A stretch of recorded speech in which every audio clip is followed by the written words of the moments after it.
Hello everyone, आप सभी को मेरा प्यार भरा नमस्कार। कभी आपने सोचा कि मार्केट में डिमांड बढ़ती और घटती क्यों रहती है? इसके पीछे मेन 5 ऐसे फैक्टर्स हैं जो डिमांड का गेम चेंज कर देते हैं। सबसे पहला आता है प्राइस। जब भी सामान का प्राइस बढ़ता है तो डिमांड घटनी शुरू हो जाती है। सिमिलरली प्राइस जैसे ही सामान का कम होता है, आप सेल देखते हो मार्केट में हो रही है तो डिमांड फट से बढ़नी शुरू हो जाती है।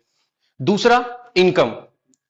जब भी लोगों की इनकम बढ़ती है, जेब में ढेर सारा पैसा आता है, तो लोग फट से मार्केट में शॉपिंग करने उतर जाते हैं, जिसकी वजह से डिमांड भी तेजी से बढ़नी शुरू हो जाती है।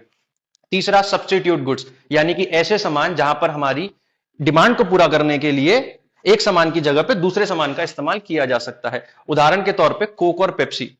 कोक मार्केट में जैसे ही अनअवेलेबल होती है, लोग तुरंत पेप्सी की डिमांड करना शुरू कर देते हैं। इसी का एक और बेहतरीन एग्जाम्पल है कि जब भी आप लोग कैब बुक करते हैं तो ओला का फेयर ज्यादा होता है, रैपिडो का फेयर अगर कम है तो लोग तुरंत रैपिडो की कैब बुक कर लेते हैं।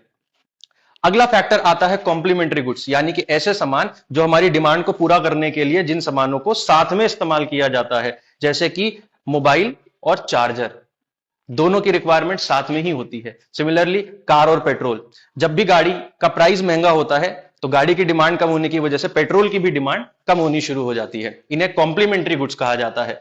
आखिरी में आते हैं टेस्ट एंड प्रेफरेंस, यानी कि पसंद और नापसंद। जैसे ही मार्केट में लेटेस्ट ट्रेंड की चीजें आती हैं, वैसे ही उन चीजों की डिमांड बूम यानी कि बढ़नी शुरू हो जाती है। इसका सिंपल उदाहरण अगर आप देखेंगे तो मोमोज और चिली पोटैटो आने की वजह से लिट्टी चोखा, जो आप लोगों को शायद जानते भी होंगे, उसकी डिमांड बहुत ज्यादा कम हो चुकी है। इकोनॉमिक्स की ऐसे इंटरेस्टिंग कॉन्सेप्ट सीखते रहने के लिए मुझे लाइक और शेयर करना ना भूलें।